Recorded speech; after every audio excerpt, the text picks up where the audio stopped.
نحمده ونصلي على رسوله الكريم اما بعد فاعوذ بالله من الشيطان الرجيم بسم الله الرحمن الرحيم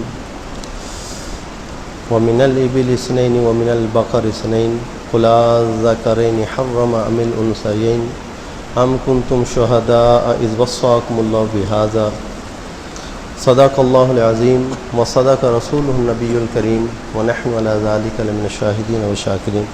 درود شریف پڑھیں. اللهم صل على محمد وعلى آله وصحبه وسلم. اللهم بارك على محمد وعلى آل محمد وما باركت على محمد وعلى آل محمد. قرآن مجید کے اندر ذکر کردہ مضامین اور ان کے دلائل کا تذکرہ چل رہا تھا. دلائل کے اندر ایک ہے دلیل منطقی، پھر اس کی آگے بہت ساری اقسام ہیں. ان میں سے دو قسمیں کل ذکر کی تھیں، دلیل اقترانی اور دلیل استثنائی. مزید ایک دلیل جو قرآن مجید کے اندر کثیر الاستعمال ہے اس کو کہتے ہیں الصبر والتقسیم. یہ صبر سین کے ساتھ ہے، الصبر والتقسیم. صبر کا معنی ہوتا ہے آزمائش کرنا، جانچنا. تقسیم کا معنی آپ جانتے ہیں کہ کس چیز کو تقسیم کرنا. اس دلیل کا معنی یہ ہوتا ہے کہ آپ کے مد مقابل نے جو دعویٰ کیا ہے آپ اس کے دعوے کو سارے احتمالات پر تقسیم کریں کہ اس دعوے کے اندر یہ بھی احتمال ہو سکتا ہے، یہ بھی ہو سکتا ہے، یہ بھی ہو سکتا ہے، لیکن یہاں پر کوئی بھی احتمال موجود نہیں، اس لیے آپ کا دعویٰ ثابت نہیں ہو سکتا. یعنی آپ کے مد مقابل نے کوئی دعویٰ ذکر کیا، اس دعوے کے اندر بہت سارے احتمالات نکلتے ہیں. آپ اس سے یہ کہیں کہ آپ کا دعویٰ ثابت ہونے کے لیے کسی ایک احتمال کا پایا جانا ضروری ہے، لیکن پھر آپ یہ ثابت کریں کہ اس کے جتنے احتمالات ہو سکتے ہیں ان احتمالات میں سے کوئی ایک احتمال بھی موجود نہیں، اس لیے آپ کا دعویٰ بالکل یا غلط ہے. جو میں نے آیت آپ کے سامنے پڑھی ہے اس میں یہی دلیل ہے الصبر والتقسیم والی. دیکھو مشرکین مکہ، کفار مکہ، وہ تحلیل و تحریم اپنی طرف سے کرتے تھے. یعنی اپنی مرضی میں جب جی آیا کسی چیز کو حلال ٹھہرا لیا، جب جی میں آیا تو کسی چیز کو حرام قرار دے دیا. حتیٰ کہ اللہ رب العزت کے حلال کردہ جانوروں میں کبھی کہتے کہ ان میں سے نر حرام ہے، اور کبھی کہتے کہ ان میں سے مادہ حرام ہے، اور کبھی کہتے کہ یہ دونوں ہی حرام ہیں، یعنی دونوں سے کسی ایک کو حرام قرار دیا کرتے تھے.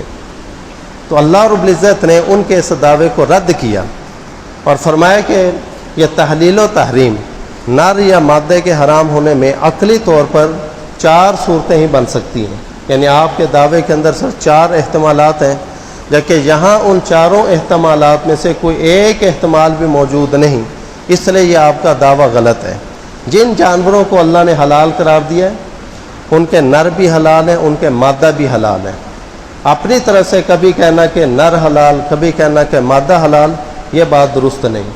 چنانچہ عقلی احتمال اس میں یہ تھے کہ ہم آپ سے پوچھتے ہیں کہ حرام ہونے کی وجہ اور علت کیا ہے، حرام ہونے کی ان کے وجہ اور علت کیا ہے. اس میں ایک احتمال یہ ہے کہ اس کے حرام ہونے کی وجہ اور علت ہو اس کا نر ہونا، تو یہ بات بھی درست نہیں، اس لیے کہ کبھی آپ نر کو حلال کہتے ہیں اور کبھی حرام کہتے ہیں. معلوم ہے کہ نر ہونے کو آپ حرمت کی وجہ نہیں مانتے. یا دوسری وجہ اور احتمال یہ ہو سکتا ہے کہ حرمت کی وجہ ہو اس کا مادہ ہونا، یہ بات بھی یہاں پر درست نہیں بن رہی، اس لیے کہ آپ کبھی مادہ کو حرام نہیں کہتے بلکہ حلال کہتے ہیں. یا تیسری صورت یہ ہے کہ جس رحم کے اندر یہ نر اور مادہ پیدا ہوتے ہیں اس رحم کے اندر کوئی ایسی وجہ خرابی ہو جس کی وجہ سے حرمت پیدا ہو گئی ہو، تو پھر تو نر بھی حرام ہونا چاہیے، مادہ بھی حرام ہونا چاہیے. جبکہ آپ دونوں کو حرام نہیں کہتے، کبھی نر کو حرام کہتے ہیں کبھی مادہ کو، معلوم کہ رحم میں بھی کوئی ایسی خرابی نہیں. یا چوتھی صورت یہی ممکن ہے کہ اللہ رب العزت نے تم کو الگ سے بتلایا ہو کہ یہ حلال ہے یہ حرام ہے، تو اللہ تعالیٰ فرمایا کہ ہم نے ایسا کسی کو نہیں بتلایا. جن جانوروں کو ہم نے حلال قرار دیا ہے اس کے نر مادہ سب حلال ہے. تو یہ عقلی طور پر 4 ہی صورتیں تھیں، تو اللہ تعالیٰ نے فرمایا یہ 4 صورتیں مردود ہیں، اس لیے اپنی طرف سے یہ تحلیل و تحریم کرنا بھی ناجائز ہے. چنانچہ اس آیت میں دیکھیے من الابل اثنین و من البقر اثنین، کہ اونٹ اور گائے کے اندر جوڑا جوڑا ہے، نر بھی ہیں مادہ بھی ہیں، اس طرح بکری اور بھیڑ کے اندر بھی نر بھی ہیں مادہ بھی ہیں۔ میں کل الذکرین حرم ام الانثیین، ان سے آپ پوچھو کیا اللہ تعالیٰ نے ان کے نر کو حرام قرار دیا ہے یا ان کے مادہ کو حرام قرار دیا ہے؟ یعنی اللہ نے نہ نر کو حرام قرار دیا نہ مادہ کو۔ ام اشتملت علی ارحام الانثیین، یا ہر وہ بچے ہی حرام ہے کہ جو مادہ کے رحم کے اندر پیدا ہوتا ہے، تو اللہ تعالیٰ اس کو بھی حرام قرار نہیں دیا۔ یا پھر ہے کہ ام کنتم شہداء اذ وصاکم اللہ بہذا، یا تم اس وقت موجود تھے جب اللہ تعالیٰ نے تمہیں اس کی وصیت کی، یعنی اللہ تعالیٰ نے تمہیں اس کا حکم دیا۔ بھی اللہ کے نبی تو وہاں موجود نہیں تھے اور تم وہاں پر موجود تھے، اسے تمہیں معلوم ہو گیا کہ نر حرام ہے کہ مادہ حرام ہے، اور کسی کو معلوم نہیں ہوا، تو اللہ تعالیٰ فرمایا کہ ہم نے ایسا کوئی حکم دیا ہی نہیں۔ دیکھو اس دعوے کے اندر جتنے احتمالات ہو سکتے تھے، اللہ رب العزت نے ان چاروں احتمالات کو ذکر کر کے سب کو رد کر دیا۔ جب سارے احتمالات رد ہو جائیں تو دعویٰ ثابت نہیں ہو سکتا ہے۔ ایسی دلیل کو کہتے ہیں الصبر والتقسیم، کہ اس کے دعوے کو جتنے احتمالات ہیں ان کے اوپر تقسیم کر کے ان کے آزمائش کرنا، ان کو جانچنا اور پرکھنا کہ آیا یہ ممکن بھی ہے یا نہیں، اور یہ ثابت کر دینا کہ ان میں سے کوئی بھی صورت ممکن نہیں، لہذا آپ کا دعویٰ غلط ہے۔ اس طرح منطقی دلائل میں ایک دلیل ہوتی ہے دلیل تسلیم۔ دلیل تسلیم کہنا، تسلیم کرنا، مان لینا، کہ آپ کے مد مقابل نے جو دعویٰ کیا ہے آپ بالفرض ایک مرتبہ اس کے دعوے کو تسلیم کر لیں، پھر کہیں کہ آپ کا دعویٰ اگر تسلیم بھی کر لیا جائے تب بھی آپ کا مقصود ثابت نہیں ہوگا۔ اگر آپ کے دعوے کو اور آپ کی بات کو بالفرض تسلیم بھی کر لیا جائے تو تب بھی آپ کا مقصود حاصل نہیں ہوتا۔ اس کی مثال قرآن میں موجود ہے، کئی مثالیں ہیں۔ دیکھیں مشرکین مکہ یہ کہتے تھے کہ اگر اللہ تعالیٰ نے کسی کو رسول بنا کر بھیجنا ہی تھا تو فرشتے کو رسول بنا کر بھیجتے، بھلا انسان کو رسول بنا کر کیوں بھیج دیا؟ تو اللہ رب العزت نے اس کو کئی دلیلوں سے رد کیا۔ دلیل استثنائی بھی ذکر کی جس کا پیچھے ذکر ہوا ہے، لیکن ایک دلیل تسلیمی پیش کی، وَلَوْ جَعَلْنَاهُ مَلَكًا لَجَعَلْنَاهُ رَجُلًا وَلَلَبَسْنَا عَلَيْهِمْ مَا يَلْبِسُونَ، کہ اگر بالفرض و تسلیم ہم جس رسول کو بھیجنا چاہ رہے تھے اس کو ہم اگر فرشتہ بناتے، یعنی فرشتے کو رسول بنا کر بھیجتے، تو اس کو بھی ہم نے انسانی شکل میں بھیجنا تھا، یعنی مرد کی شکل میں آتا وہ، اس لیے کہ فرشتے کو دیکھنے کی تم میں تاب ہی نہیں ہے، تم میں طاقت ہی نہیں۔ اگر یہاں پر فرشتہ اپنی اصل شکل میں آ جائے، ہم میں سے کوئی بھی اس کو دیکھ نہیں سکتا ہے۔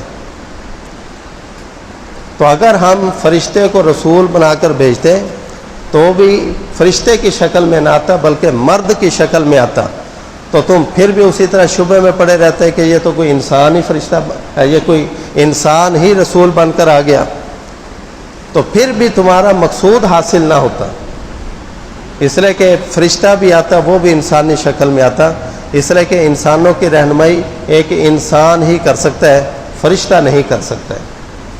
وہ انسان آ کر، یعنی اگر وہ فرشتہ ہوتا تو انسانی شکل میں آتا تو اس نے انسانوں کی طرح کے ہی کام کرنے تھے، پھر بھی تم یہی بات کہتے کہ یہ تو پھر انسان ہی آ گیا، تو تمہارا مقصود تو پھر بھی حاصل نہ ہوتا۔ اس کو دلیل تسلیم کہتے ہیں، کہ اس کے دعوے کو ایک لمحے کے لیے تسلیم کر کے پھر اس کی بات کو رد کرنا کہ آپ کا مقصود پھر بھی حاصل نہیں ہوتا۔ ایک ہوتی ہے دلیل انتقال، یہ بھی منطقی دلائل میں سے ہے، کہ دیکھو جس کے ساتھ باقاعدہ بحث ہو رہی، مباحثہ ہو رہا، مناظرہ ہو رہا ہے، اس کے سامنے آپ نے کوئی دلیل پیش کی، اس نے اس دلیل کے اوپر اعتراض کیا اپنی کم فہمی کی وجہ سے یا کج فہمی کی وجہ سے، کہ وہ احمق ہے، بیوقوف ہے، وہ اس دلیل کو سمجھ نہیں سکا، اس نے اس دلیل کے اوپر اعتراض کر دیا، تو پھر آپ اس کے جواب دینے کی بجائے اس دلیل کو چھوڑ دیں، کوئی نئی دلیل پیش کریں۔ اس وجہ سے نہیں کہ پہلی دلیل میری غلط تھی، بلکہ اس وجہ سے کہ مد مقابل میں اس دلیل کو سمجھنے کی صلاحیت ہی نہیں تھی۔ اب میں اس کو بار بار دہراتا رہوں گا، اس دلیل کو سمجھنے کی اس میں طاقت اور استطاعت ہی نہیں، اسے اس دلیل کو چھوڑ کر کسی اور دلیل کی طرف منتقل ہو جانا، اس کو کہتے ہیں دلیل انتقال۔ اس کی ایک بڑی واضح مثال قرآن مجید کے اندر موجود ہے کہ دیکھیں جب حضرت ابراہیم علیہ الصلوۃ والسلام نمرود کے دربار میں گئے تو اللہ تعالیٰ کے وجود اور اللہ کی توحید کو ثابت کرنے کے لیے حضرت ابراہیم علیہ السلام نے پہلی دلیل دی کہ ربی الذی یحیی و یمیت، وہ کہتا تھا نا نمرود کہ میں رب ہوں، تو حضرت ابراہیم علیہ السلام نے فرمایا کہ ربی الذی یحیی و یمیت، میرا رب تو وہ ہے جو زندہ کرتا ہے اور موت دیتا ہے، یعنی جس کے قبضہ قدرت کے اندر موت و حیات ہے۔ اب وہ اس کو سمجھ نہیں سکا اپنی بے وقوفی اور حماقت کی وجہ سے کہ موت اور حیات ہوتی کیا چیز ہے۔ اس نے یہ کیا کہ ایک بے قصور آدمی کو بلوا کر اس کو کہا کہ اس کو پھانسی دے دو، وہ کہ زندہ کو موت دے دی، اور ایک جو کہ مجرم آدمی تھا جس کو پھانسی ہونے والی تھی اس کو رہا کر دیا، اس کو رہا کر دو، گویا کہ اس مرنے والے کو اس کو کیا دے دی؟ زندگی دے دی، اور کہنے لگا انا احیی و امیت، دیکھو میں بھی زندہ کرتا ہوں اور میں بھی موت دیتا ہوں۔ حضرت ابراہیم علیہ سمجھ گئے کہ یہ بیوقوف آدمی ہے، یہ موت و حیات کا معنی ہی نہیں سمجھا، موت و حیات کا معنی ہی نہیں سمجھا۔ دیکھو نا جو بے قصور آدمی تھا لہذا اس کو پھانسی دے دی، تو یہ تھوڑی ہے کہ موت اس نے دی، موت تو اللہ ہی کی طرف سے ہے اس کو۔ یا ایک مجرم آدمی کو رہا کر دینا، یہ نہیں کہ اس کو زندگی دے دی، وہ تو پہلے سے زندہ ہے، مرے ہوئے کو تو زندہ نہیں کیا۔ تو وہ سمجھ گئے کہ یہ حماقت کی وجہ سے اس دلیل کو سمجھ نہیں سکا، تو ابراہیم علیہ السلام نے اس دلیل کو وہیں چھوڑ دیا، اس وجہ سے نہیں کہ میری دلیل غلط تھی، دلیل بالکل برحق تھی لیکن اس میں سمجھنے کی طاقت نہیں۔ تو ابراہیم علیہ السلام فوراً دوسری دلیل کی طرف انتقال کیا، فرمایا کہ فَإِنَّ اللَّهَ يَأْتِي بِالشَّمْسِ مِنَ الْمَشْرِقِ فَأْتِ بِهَا مِنَ الْمَغْرِبِ، کہ اللہ تعالیٰ تو وہ ہے کہ جو مشرق کی طرف سے سورج کو طلوع کرتا ہے، مشرق سے سورج کو لے کر آتا ہے۔ اگر آپ رب ہیں، آپ ربوبیت کا دعویٰ کرتے ہیں، آپ ذرا اس کو مغرب کی طرف سے طلوع کر کے دکھاؤ۔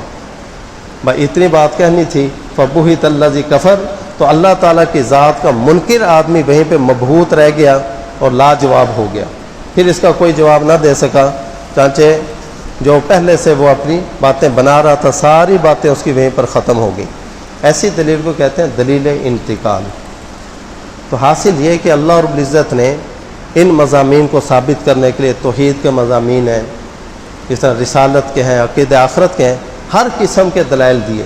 وَلَقَدْ صَرَّفْنَا فِي هَذَا الْقُرْآنِ لِيَذَّكَّرُوا، فرمایا کہ ہم گھما پھرا کر باتوں کو ذکر کرتے ہیں، مختلف دلائل سے سمجھاتے ہیں تاکہ یہ سمجھ جائیں، نصیحت حاصل کریں۔